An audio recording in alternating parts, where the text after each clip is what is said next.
Simon Parkes is with me, and he's pretty well known in this area. You are in politics also. Can you introduce yourself? What are you and what's your background? Certainly. Well, first of all, it's really nice to meet you. Thank you for coming and doing the interview. It's very good. You're a nice person, and I only do interviews with nice people. For those who don't know me, I suppose the best thing to start off with would be to say that I come from a family that's been with the espionage side, with MI5, MI6, National Security Agency. Yes. So having parents that were in that sort of environment and that field, I suppose I was always going to grow up. Also Freemasons and so on? Or? My grandfather was. Okay. Yes, I think in those days women weren't allowed to join, so my mother wasn't. But my grandfather certainly was. So having come from a family like that, then you are going to be different to a certain extent anyway. Yeah.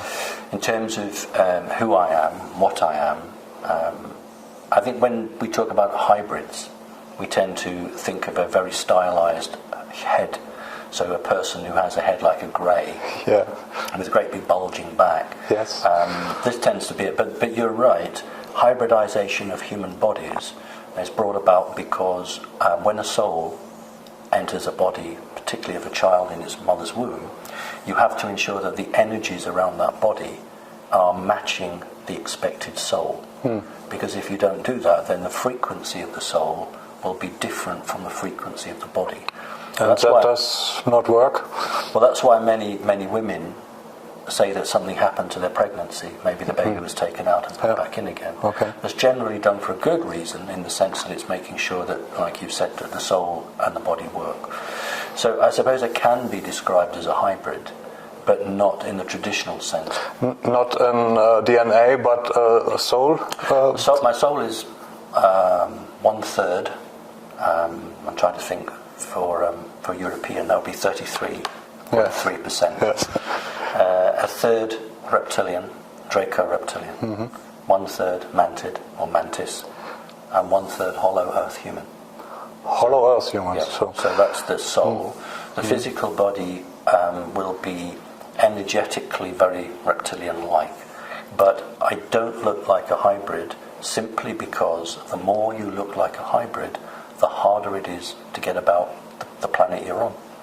Okay, let me ask, reptilians we can imagine, mantis, less people I think have heard about. What kind of a species is that? They're less well known. They look very insectoid, and many people who have mantis experiences are very scared of wasps because they remind them of mantis. Mantis, I think between 6 foot and 8 foot tall, very hard sort of body.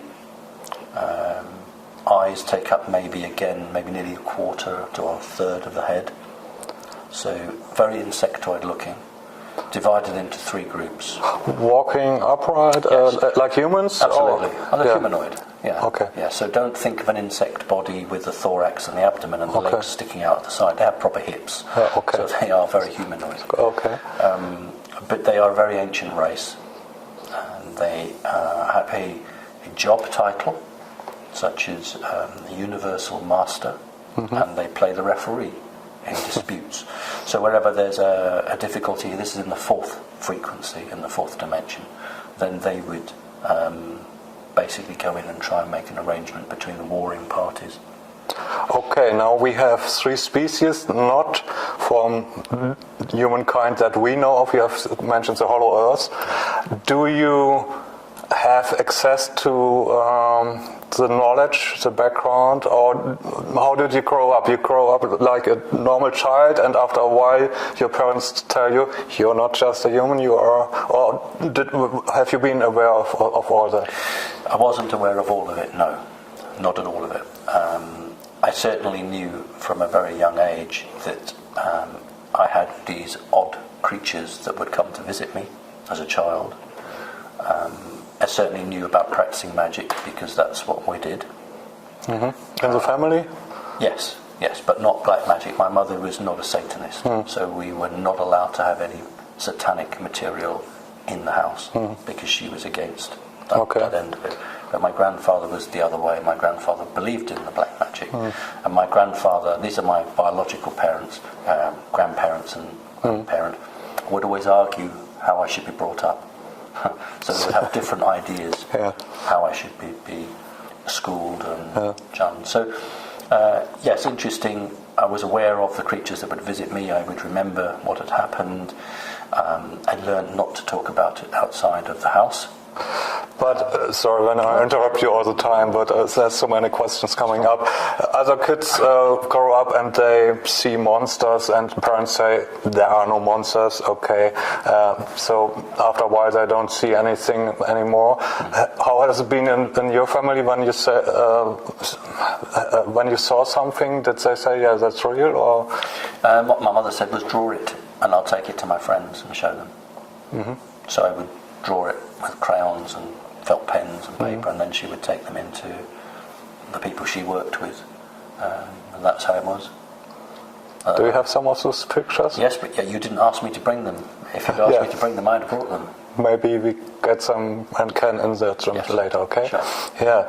So, what are you really aware of now, or how did you learn about these species? Is it something you know, or is it something you had to learn? What Hollow Earth people are, or what I had to learn was the culture, the rules, the law for each group.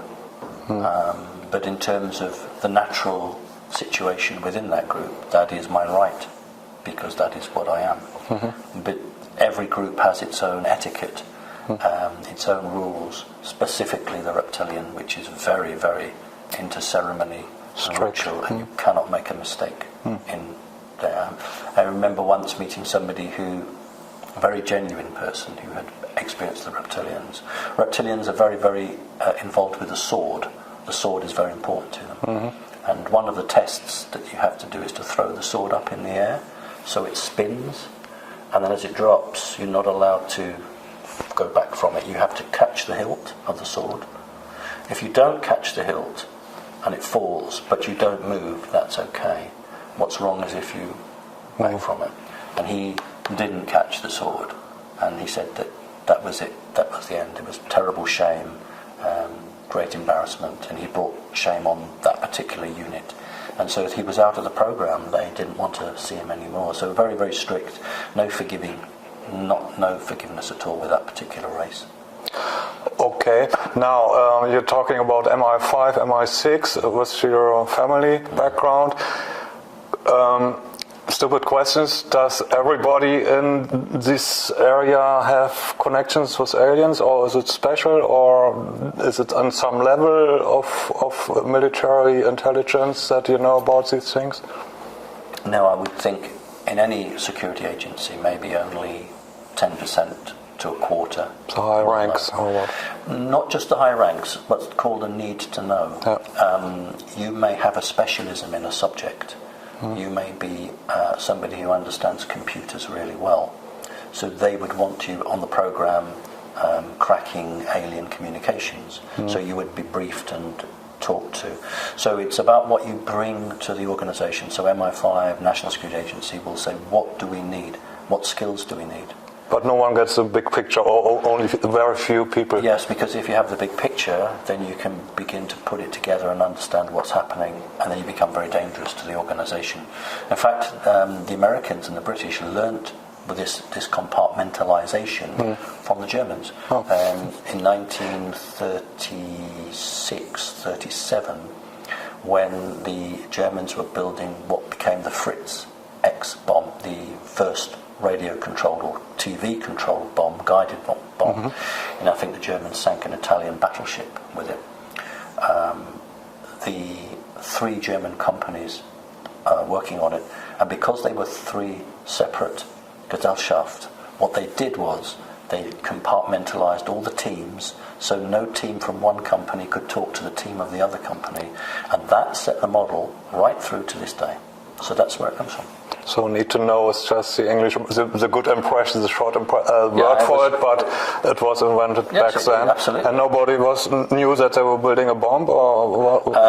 The only people who knew they were building a bomb were the people at the end of the line who actually had the device on chains, because that's how they used to do it, and have it suspended from the ceiling. But the guys who were working on the TV camera, they wouldn't necessarily know. The people on the homing device wouldn't know. It's only when you looked at the casing of the device that was obvious that it was a device, a bomb.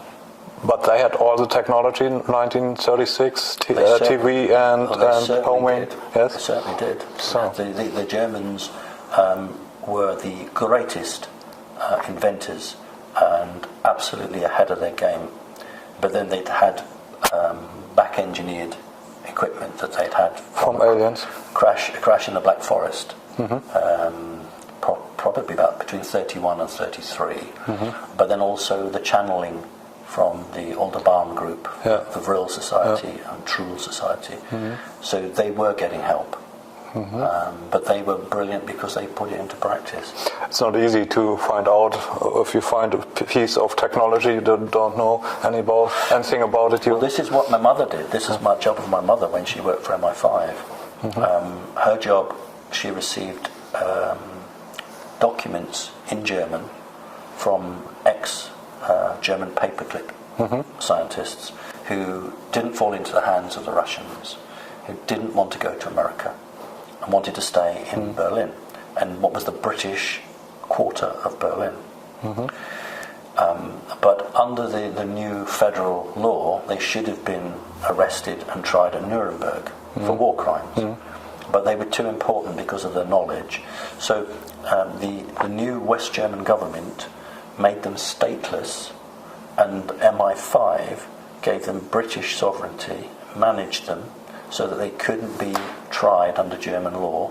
They remained in Germany, and when the major group of German scientists in America were overworked or couldn't handle a particular project, a piece of alien equipment would be sent to West Germany, to Berlin. The scientists would look at it, and the brief was always the same. What is this? What does it do? Can you make it do that? And they would then produce a document, never big, between 6, 7 pages and 15 pages, blueprints, maps, all in German, which would arrive, and the agent would bring it to my mother with, in those days, it was called a dictaphone. And you used to put your foot on a pedal to make the tape. It's interesting, mother only wanted German equipment, so the typewriter she had was an Adler and Grundig. Everything was German. You wouldn't have anything other than German equipment because it was the best. And the guy who would give her the tape was a linguist. So he would say one sentence in German, one sentence in English. She would type out into English this document. And then when the document was finished, a car would arrive for her. She'd have a pass code words with the driver, get in the car, and off she'd go with it. This is the funny bit. Monday to Friday I was a schoolboy. I went to school.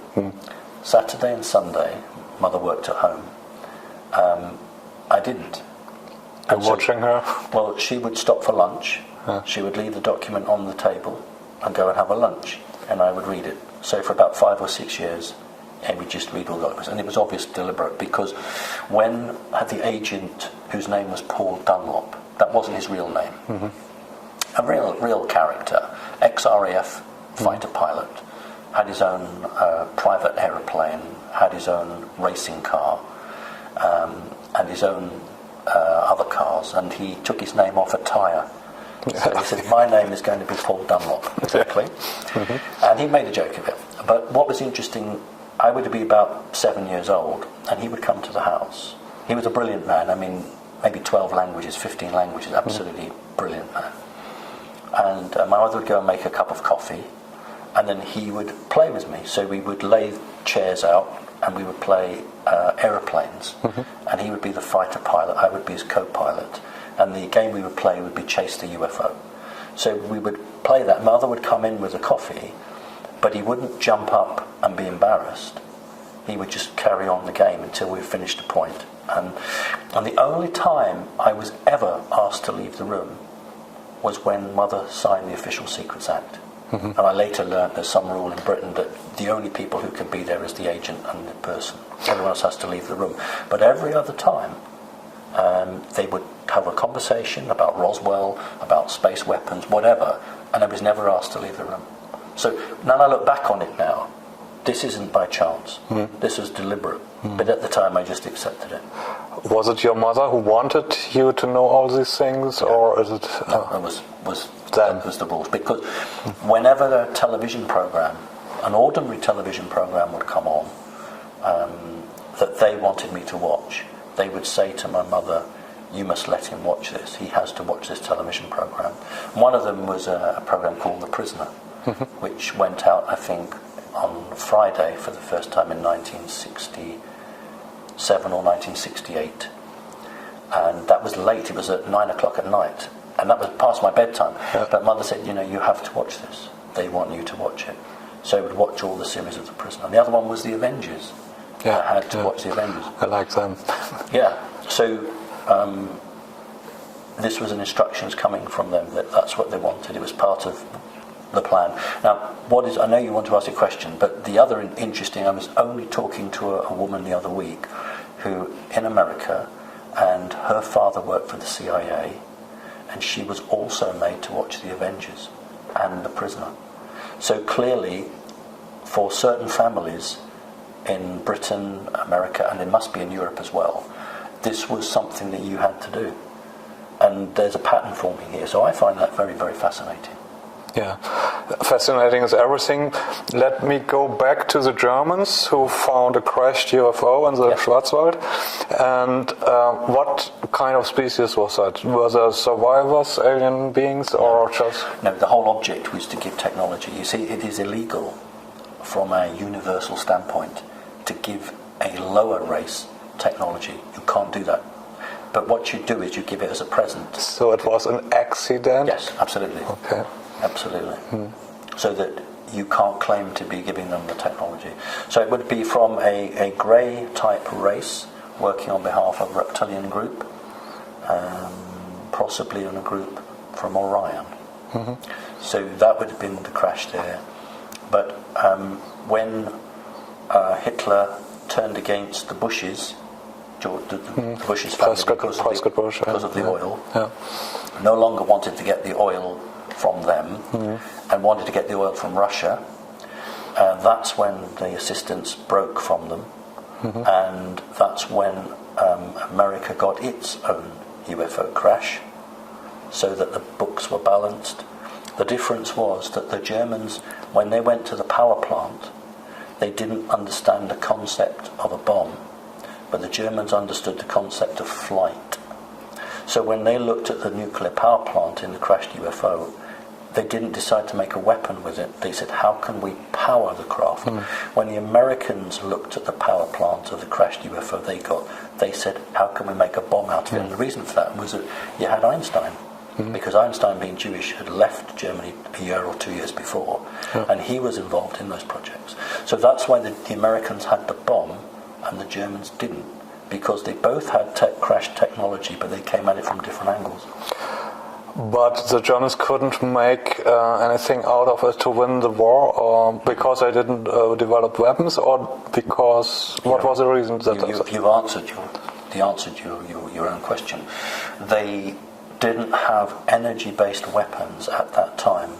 If you have a true flying saucer, let's use the word. If you have a true flying saucer, you can't put a three-dimensional weapon onto it. Because it would destabilise it. And they tried. They put 30mm cannon. They tried everything on them. It just won't work. But that's why they were working on microwaves. It was actually the Scottish, a man from Scotland in Great Britain, who discovered microwaves just before the beginning of the Second World War. And it was offered to the Americans as a part of the presents America was being offered to bring them in to support Britain during the war. So microwaves were discovered by the British, but the Germans were already working on a different form of microwave, and I think had they had another 2 to 3 years, they would have been able to mount some form of sound weapon in that craft.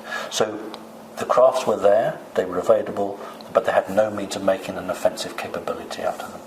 And this is the difference. You see, the ordinary established historians don't understand. When Adolf Hitler talked about secret weapons, ordinary historians think he was referring to the V1 and the V2. It wasn't. He was referring to these wonderful machines, but they couldn't weaponize them. A lot of questions coming up. You can use the technology for the good or the bad, and the aliens who accidentally dropped them, what were their intentions? To give them technology for good reasons or not so good reasons? I think there are several factions of the grey species. Yes. So, can you say something? Yes. There is a group, very high alien group, very negative to humans, called the Archons. And the Archons wish to basically turn humans into robots. One of the ways of doing that is to give a very new race, and the human race is a very young and new race, it's not really grown up at all, give it toys that it can't understand. So that was part of the parcel. The other parcel is that if I want to read your secrets, and you are in a hard copy paper world, I've either got to read your mind, or I've got to physically materialize in your building and open a filing cabinet and literally go through it. But if I teach you about digital technology, I can be a million miles away, and I can just lift all the information out of your computers, and you don't even know it. That's what we have today? That's what we have today. So that's whatever we are using is digital, the cameras? Well, that's why in both Angela Merkel and President Putin, Angela Merkel has 12 typewriters, Erica typewriters, and Putin has 6.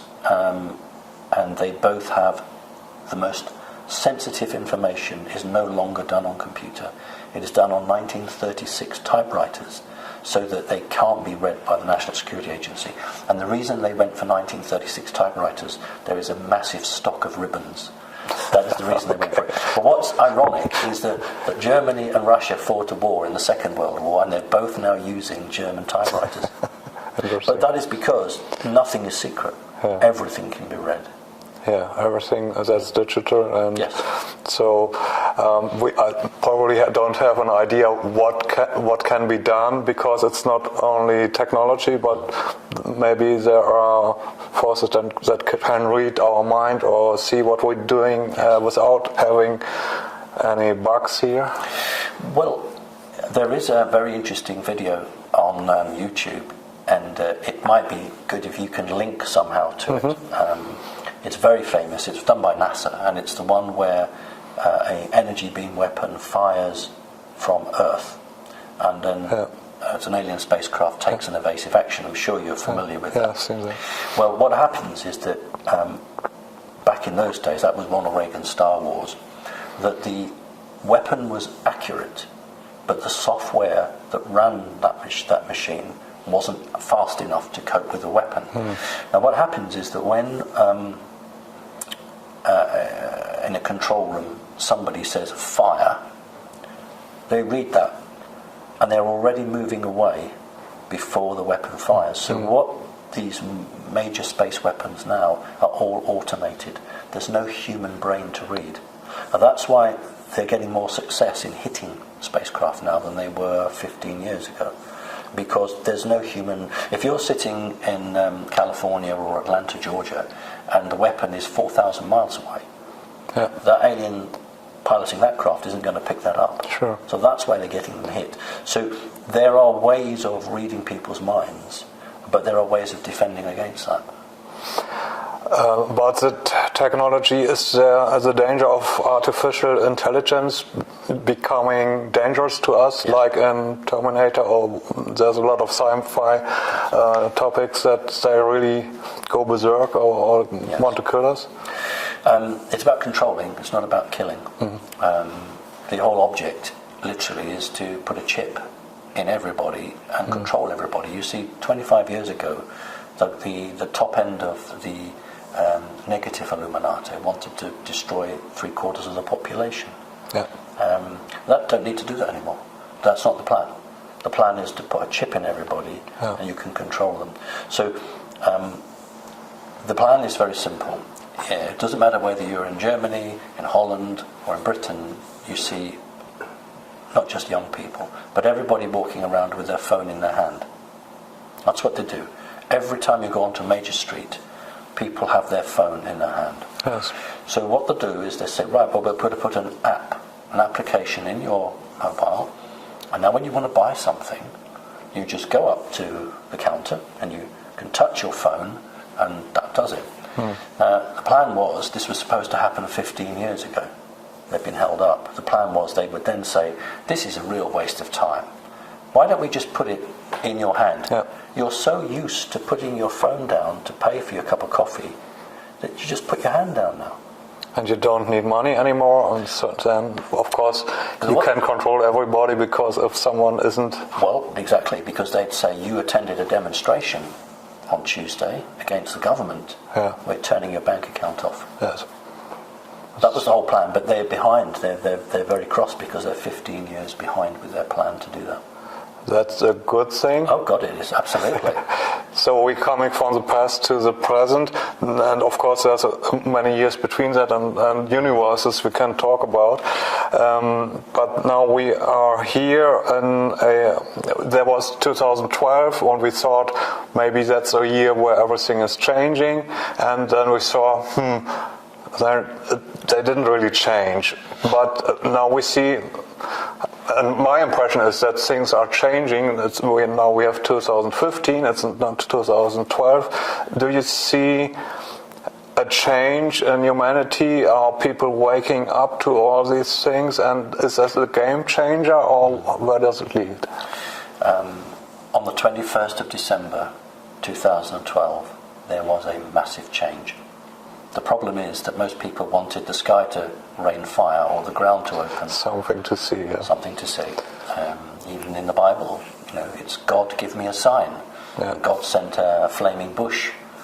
So we are in a physical 3D world, and we expect that. No, that's not how it is. It's about energy change. And in all of the major countries, Western countries, crime has gone down since 2012. Oh.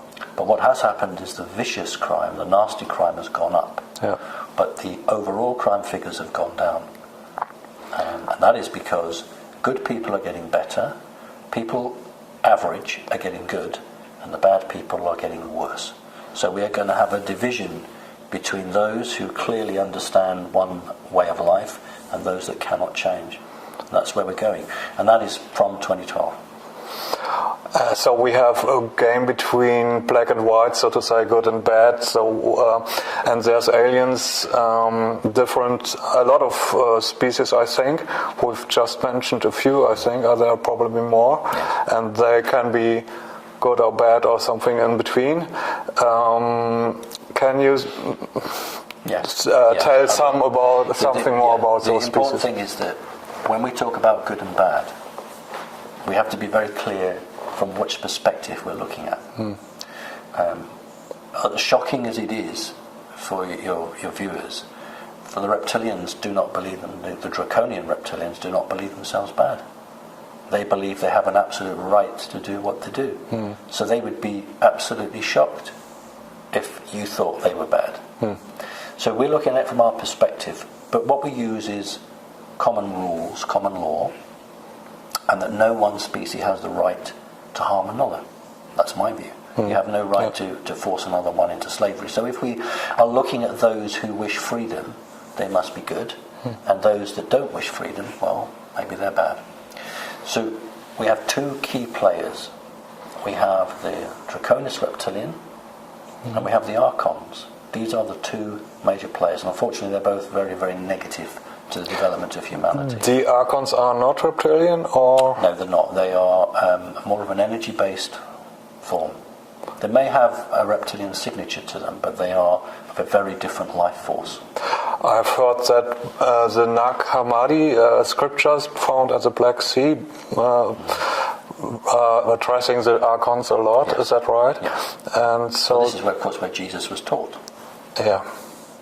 And they are how much influence, and is there a fight between these forces, or are they working together? Or No, the reptilians would not accept that they were being manipulated. Too proud. That they suspect it, and they know it really, but they get something out of it, so they play the game.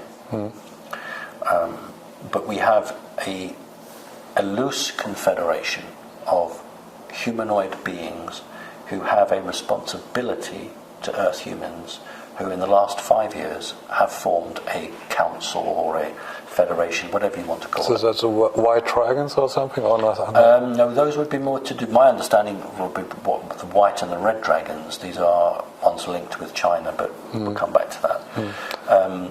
So what I'm saying is that there have always been individual human races who, operating individually, have become involved on this planet to try and balance the books. But in the last 5 years, these groups have worked together as a team, and this is what's causing the change, because one group on its own couldn't counter the negative effects, but 5 or 6 groups working together can, and that's where we are at the moment. You said they're humanoid, but that doesn't mean humans like us. No. So they can, you said 4, 5 or 6 species. Can you elaborate about them? Well, what I would say is that all humans originally had 12 strands of DNA. Okay. And sometime between maybe 220, 250,000 years ago, the humans were tricked by a reptilian task force and had the 10 strands removed. But the law of the universe is that living matter like that cannot be destroyed. And so it was turned into an energy form and phased between the 3rd and 4th dimension. And that's what your higher self is. That's what hangs over your body. And so when the New Age talks about ascension, that's not really right. We're actually drawing our DNA into our bodies energetically. Now, each of those strands of DNA relate to an alien race, because through that we have connection to any race really, but any race that has a connection with humans. So a race that's playing a very important part at the moment are the Nordics, in terms of Russia, and the tall whites in terms of America. So you have a range of beings right across the spectrum, or either just vying for some bit of real estate, as the Americans would say, or positioning themselves so when the change comes, they want to be in on the act. And you know, if nothing else comes out of today's meeting, what I would say is the most important time for humanity is when one system falls, there is a vacuum, and then the humans hopefully get their act together and build a new system. But that's when the danger is, this vacuum period. And that's when we would see someone like an Antichrist or another organization putting itself forward, offering solution and salvation. So that's when we have to be careful that people don't come in selling us a solution to a problem. Yeah. It's complex. There are these forces who want to work for humanity together, but there's also the negative forces, and they're all working together with parts of governments. Let us take America. Does the reptilian and the draconians have influence on the government, and are there different factions in America and in other countries also who are fighting against each other? Well, the tall whites influence the American military. The draconis reptilians influence the politicians, and also the most elite in the money side. So those are the highest families. They are the real movers in terms of that.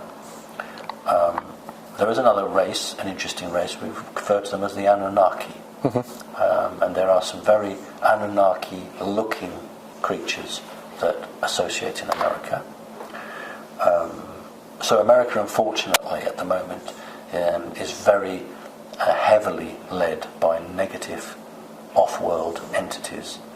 Whereas China at the moment is 50-50. China is choosing to meet both sides, so positive and negative. And China is, of course, just interested in money, so it's playing a double game. Russia, of course, now has turned its back on the draconis reptilians and is now just working with what we call the Nordics. the Mossad in Israel, working with some very unsavory off-world creatures. So every major country that is a major player or can claim a bloodline will actually have access somehow to one of these races. Now, if you were in dear old little Belgium or Luxembourg, you don't have access to any of that. But you might have an individual in your government who does. And so that's what these little governments, these little countries do, is they try and bring people into their government as advisors who have links. And then, of course, finally, we have the Vatican. Yeah. So the Vatican is incredibly powerful and will make decisions on behalf of governments. Talk a little bit more about the Vatican, because we think they are not just positive. Some people say there's satanic things going on in the Vatican. Is that true, or are there different factions also in the Vatican? There are different factions in the Vatican. If you have access to the future, and the Vatican certainly does. Project Looking Glass, or is that something else? Well, they have a different way of doing it. Project Looking Glass is an American military type of project. The Vatican uses more magical. But see, when I refer to magic, to me magic is not magic, magic is science. And that's how the Vatican would look on it. So they have their own methods for looking into the future. And they look at what we call timelines. Yeah. And they look to see which timeline puts the Vatican on the best possible result.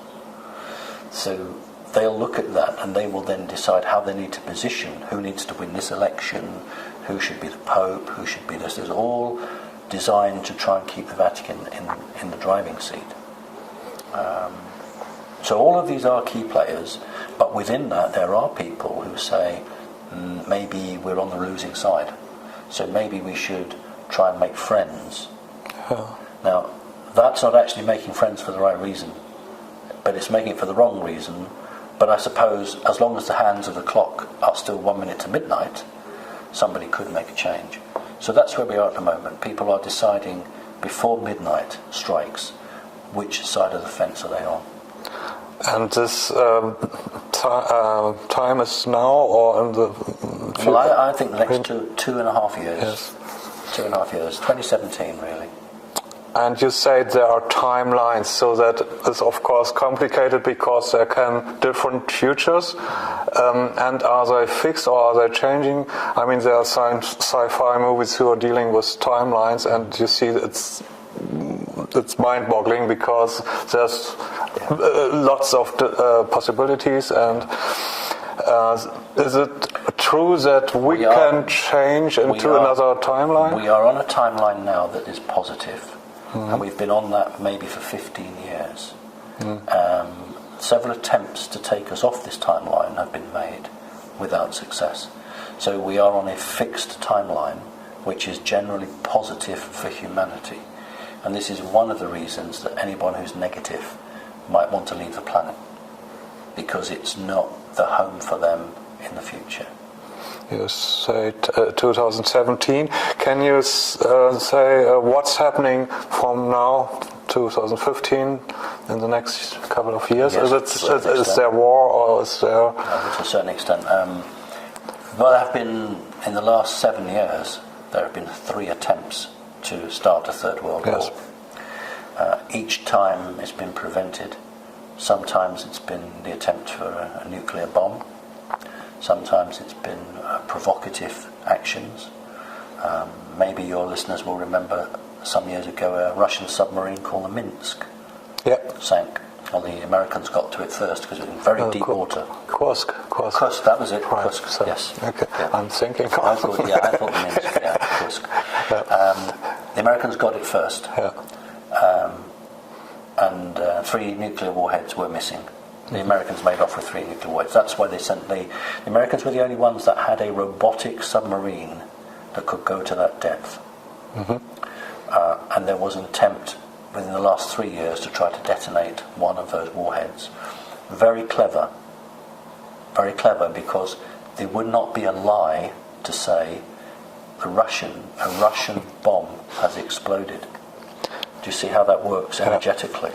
There's been a Russian bomb, a nuclear bomb, and then the media would just immediately assume that that has been launched by the Russians. Well, it won't So be. that was one time. There have been several other times. It's very well documented that the Prime Minister, the President, I can't remember, of Israel, ordered his Chief of Staff and the Chief of the Air Force to attack Iran. And they refused point blank, which is the very first time in Israel's history that any senior general has refused an order from a legitimate civilian government. But they knew it would create a third world war, and that was the whole plan of it. So there have been many attempts, and over the last 6 weeks, America and Britain have attempted to create another war with Russia, which hasn't occurred. So we are in difficult times, but we're on a positive timeline. So I don't envisage a catastrophic war at all. But you say 2017 is a year where everything changes and then there's a vacuum because negative beings are leaving the earth, or how can we imagine that? Okay. Well, things are already changing. In every country, it is becoming harder and harder for an elected government to lie to its people. Yeah. Harder and harder. Yeah. Human consciousness has expanded so greatly that nearly everything is seen and known. The elite still have the ability not to prosecute people, they still have the ability to cover things up, but the truths are coming out. So I don't want the viewers to think that come 2017, that's not. It's already happening. It's a process. But what we're looking for is an economic change, because all people are so controlled with money. Money controls people, and the only way that somebody is really forced to look into themselves and to question anything is when their bank is hit, when their money is hit, when they don't have any money. That's the only time people are bothered. So I think what we're looking at is some form of economic problem, which then makes people question their government, and that's like a snowball rolling down a hill. And that, I hope, will be the emphasis that makes people start to question everything. But you say you hope you can, this timeline, the future is not fixed, it can change. Oh, yes. Are we creators like... Oh, yes, and absolutely. can we change the future? Well, that's why we needed, in 2012, we needed a critical mass of people on the planet to have moved spiritually enough to show that the human race was ready. And when you have a critical mass of people, if you can actually get them working together, you can really create something out of thought. There is still a possibility that we could be jumped to a more negative timeline. It's unlikely, but it is possible. So that's why I'm always saying I can't be certain. Sure. But I'm certain enough that this is the best position we've been in. I know it doesn't look it, but we are actually in the best position. The only thing is we are behind our schedule. The positive forces and the negative forces are behind also. So Yes, but the point is that the humans in their development the last 6 months have been slowed down. That's what I mean. So they're behind. They were doing really well, and then probably there was what we call a blanket of energy around the Earth. It was a reptilian energy. It was like if you imagine dropping a blanket over something, it smothers it, doesn't it? It smothers it, and this is what they did. And it's had a slowing up effect on people's spirituality. But also the negatives are delayed, but the negatives are delayed more. The negatives have been delayed on a technological level and also on an energy-based level. So if we were to look at the two on balance, then the positive side is ahead, but not by much. And there's a deadline for the dark forces to reach their goal, or? That's right, 2017. Yeah. And if they don't manage till then, they have to leave? If they don't manage it, then they'll never gain control. Then those that can... They know it? Yes. That's what the Georgia Guidestones were. That's why they were symbolically taken down and smashed, and they were given a date of 2016. Those that can leave will leave. Those that can leave have already probably left with all the gold that they could take with them. But there will be an awful lot of people who can't leave. They'll be the ones that'll be running around with not knowing what to do. Can you elaborate on how many aliens of several species are on Earth? And very few. Draconis reptilian, just a few hundred. And greys now, because lots of them have been removed. Again, if we pushing 1,000, I'd be surprised. Nordics, just 3, 4, 5, 6. Because they will come in for a meeting and go out again. You don't want people to think that all these alien groups sit there all the time. They don't, because you can get caught, you can cause problems. So they will come in, have a meeting. This is what happens with the Rothschilds. Once a quarter or once a month, depending, the Rothschilds will sit down with all heads of family. They have these chairs with the holes in the back, so for the tails of the, is that right? Spines as well. Yeah. Okay. Yeah. That's always the big wooden chair that sits at the front, and then the families all sit around in a circle or a semicircle around, and each family member has to make a report over what he's done, and then the entity listens. So, but they then go. So they don't sit there all the time.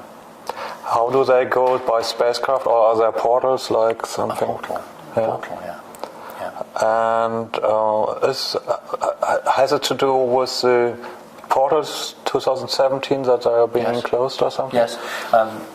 If you think of a mine shaft, lots of coal mines in Germany, and you use wood or something to prop those coal mines up. Over time, they begin to collapse, and you have to shore them up with more wood. Well, part of the CERN collider, the CERN device, was to literally push energy up the portal to push it back out to maintain it, because it's collapsing. That was one of the reasons for the device. And did it work? No, it didn't. The machine collapsed. The machine broke. So they've got, and that's why they're desperately wanting to revamp it. They've got till 2017, because by 2017 this particular portal will collapse, and this is the major portal linking to a fourth dimensional area, and without that they can't bring any more reserves in. There's so many questions, and I don't know what to ask next. We have to come to an end of this interview, otherwise we can talk for hours. But hollow Earth is interesting for me. So the Earth is hollow? No. Not on the physical level? No, you said you come from hollow Earth? I know, it's the terminology. I don't want you to think of a ping pong ball. It's not like that. It is perfectly possible to bring another dimension into a solid object, and when you create another dimension into a solid object, then the object within that field doesn't exist. So you can have a fourth dimension in a third dimension object. I see. But the chair or the table isn't there. So it's called hollow Earth because it appears to be hollow, because you appear to have a community living in Earth. But if you were to send sound waves through it, or a probe. Unlike the moon, which is hollow and has given a hollow ping back, but with the Earth you would actually have a solid thing, because we're talking out of phase with a third dimension. Will we have access to higher dimensions in the future? When every human regains his or her 12 strands of DNA,